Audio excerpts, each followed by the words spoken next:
The Osprey Porter is a duffel-style travel backpack with organization designed for travel, but the comfort carry of a backpacking pack. The large duffel-style main compartment makes it easy to pack, while the compression straps allow you to compress the bag to fit it in an overhead.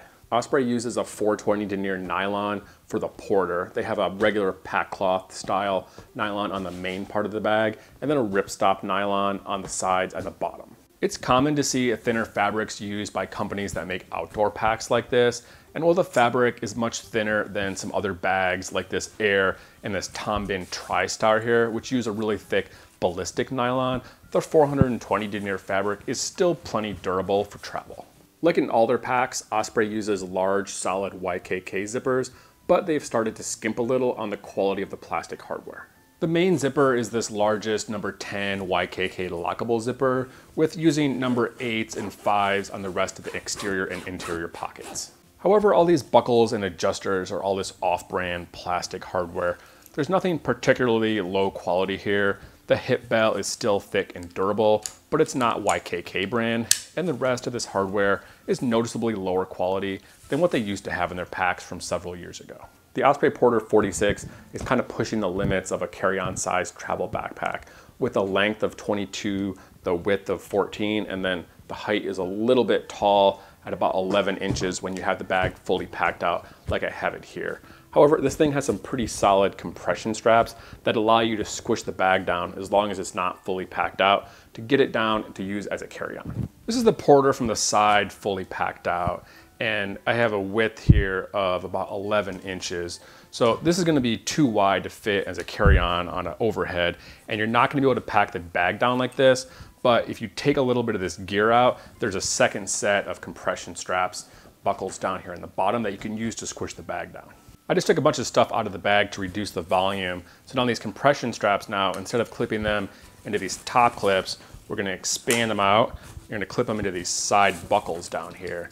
And this side paneling is really firm, and this really lets you squish the bag down. You can compress this thing down quite a bit more actually than I have it here, but by doing that, we now have the bag at about 9-inch width, which is good dimensions for a carry-on. The Osprey Porter has some nice security features, including a couple sets of locking zippers, and then this panel with a fabric flap that goes over the top that's gonna hide most of these top zippers. Both the main compartment zipper here and then the laptop zipper on the back have double locking YKK zippers for added security. And then one cool feature on the top of this pack is there's this fabric flap right here combined with these side panels. And if you take the zipper in this front pocket and the zipper on the main compartment, you can slide them around to the side. So now, when you secure the compression straps on the top, these zippers are hidden from view, and it's really hard to access the pack. The exterior of the Osprey Porter is designed around this big, sturdy foam paneling frame that goes around the sides, the front, the back, and the bottom of the bag. You could almost say that this bag is a big frame with a duffel bag built inside of it.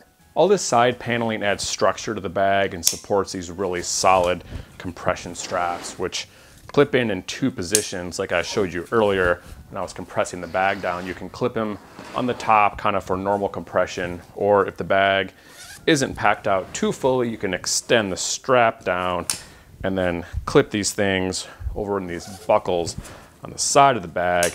And that really helps you squish this bag down and get it compact so you can fit it in an overhead. Other than the carry options, the Porter has a laptop compartment and a few pockets on the front for smaller items. This laptop compartment is a top opening zipper located on the back of the bag behind the backpack straps, and it's really, really solid. The sleeve is easily big enough for my 15-inch Dell Inspiron laptop, but it's not gonna be quite big enough for a 17-inch. It's got a little bit of wiggle room, but not a whole lot more. And in addition to that sleeve, there's another padded sleeve in here with a little zipper pocket that's big enough for a tablet. This thing goes down to about here. This compartment is very well padded. It has a thick, firm foam padding here in the back between your backpack, and then between the backpack strap pocket and the laptop compartment is another thinner padded foam piece. In addition to that, there's a very thick foam padded piece here between the laptop sleeve and the main compartment. This compartment also offers great side and bottom protection for your laptop. There's thick, firm foam padding here on the sides of the bag that are going to keep it protected. In addition, there's a really solid false bottom on this compartment that'll keep your laptop about 3 inches off the bottom of the bag. This thing is so sturdy, I really don't have any problems with dropping my bag with the laptop in here. It's just really well padded and really well protected. The top of this bag has 2 organizational pockets. There's a top access slash pocket that's hidden behind this fabric flap here. It's unpadded and rather large with the volume going into the main compartment.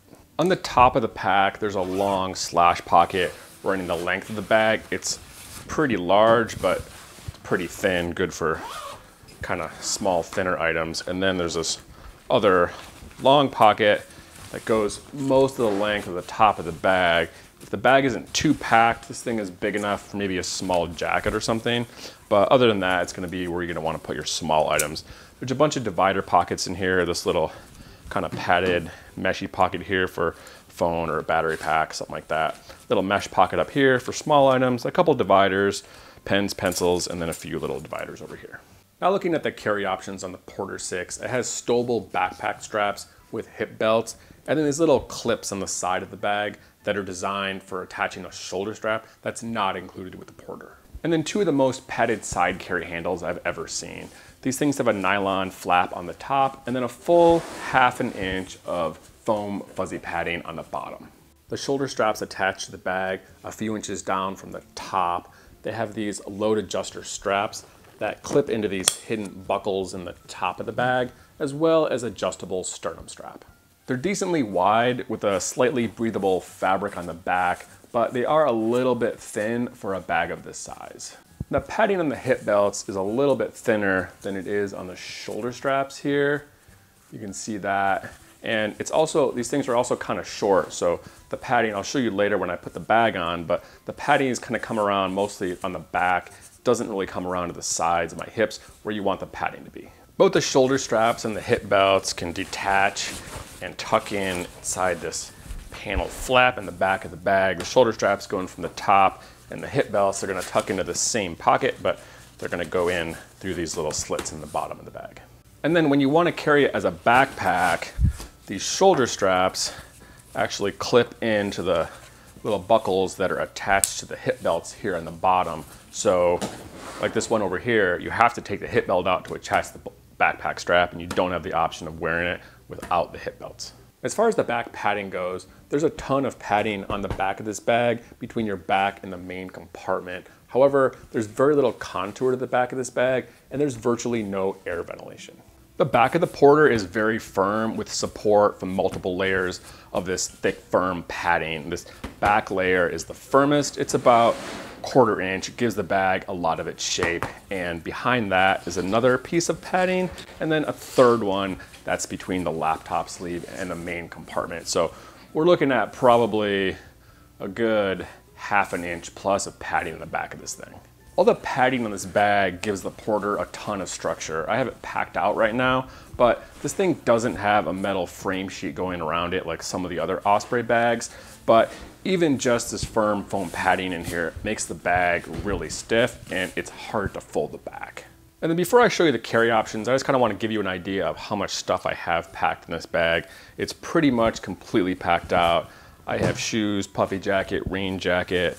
There's 2 full giant packing cubes here in the bottom, toiletry kit, smaller packing cubes with socks and underwear. So this thing is pretty much completely packed out with as much stuff as I can get in here. As far as the comfort carry goes, I would say this is a moderately comfortable pack. You get a lot of support from the shoulder straps. They're decently padded, and then they're easy to adjust with the straps down here, the sternum strap, and the top load adjusters.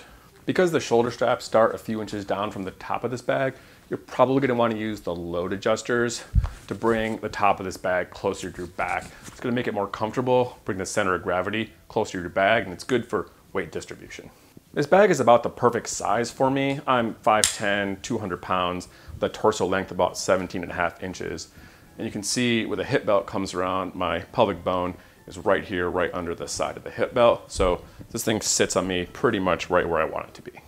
And like I mentioned earlier, the padding on the hip belts is kind of thin and it's kind of short. You can see it starts in the back of the bag and ends right about here. So pretty much all the padding is kind of on the back of my hips here. It's really not offering a lot of protection on the sides where I want the padding to be. I mean, they still work, but they're not going to do as good of a job to take the weight off of my shoulders. Now looking at the interior organization and packing style. The main compartment on this bag is supported with these thick sidewall panels that will keep the bag open even when it's empty. You access the main compartment with this top U-opening zipper lid. This main zipper opens from the top down to this main duffel style size compartment. Got this bag fully packed out. Kind of want to show you about how much stuff you can fit in here. I have quite a bit of stuff, 2 jackets, toiletry kit, whole bunch of packing cubes. So I got this bag pretty full, and then I wanted to show you this top zipper here. Kind of one of the things that Osprey is known for with this U-zip opening here. It's a duffel style compartment, but the zipper only comes down maybe 3/4 of the length of the bag. So packing cubes work fine in here, but it does make it a little bit difficult to access. It's kind of this weird void in the bottom of the bag that's hard to get to. There's enough compression on this pack that you don't need to use packing cubes, but especially in large duffel style compartments, I found at least a few of them help organize your gear. I tested a few sizes and styles of packing cubes with this bag, and I found that this is the medium Eagle Creek SpectraTech compression cube. And these things, 2 of these fit pretty much perfectly in the bottom of this bag. And you can see the side profile here. The bag kind of tapers up from the bottom, so it makes it a little bit hard kind of stack 2 of these on top of each other. So you can kind of go with your other smaller bulky items on the top, or I use this other kind of smaller packing cube that nestles right in there. And then a combination of some of these other toiletry kits and small cubes, shoes, and jacket and day pack kind of stuffed in all the little cracks. I'm gonna film an entire separate video on packing style, how to pack the Osprey Porter 46 in case you wanna see what's in here, how to pack it. So if you have anything that you specifically wanna see packed in this bag, then let me know and I'll try to include that in the video. In summary, the Osprey Porter is a great general travel backpack with a large main compartment, decent carry comfort, and an awesome laptop compartment. The bag is a little bit on the large size as far as a carry-on goes, but they do such a good job with these compression straps that as long as the bag isn't overpacked, you can easily squish this thing down to fit it as a carry-on. My main critiques on this bag is I think they went a little bit overboard with the thickness of the padding on the side and back panels here. It contributes a lot of weight to the bag without offering a lot of benefit. They also skimped on the padding on the shoulder straps and especially the hip belt, and they failed to include any kind of air ventilation on the back of the bag for your back. And I like the easy open duffel style main compartment, but because the zipper only goes down 3/4 of the length of the bag, it kind of leaves this weird space on the bottom of the bag that's hard to pack. I hope you enjoyed this review. If you have any questions about the Osprey Porter 46, then please let me know in the comments below, and I'll be happy to answer any questions. And again, if you like videos like this, bag comparisons, packing demos, then please subscribe to the channel, and thanks for watching.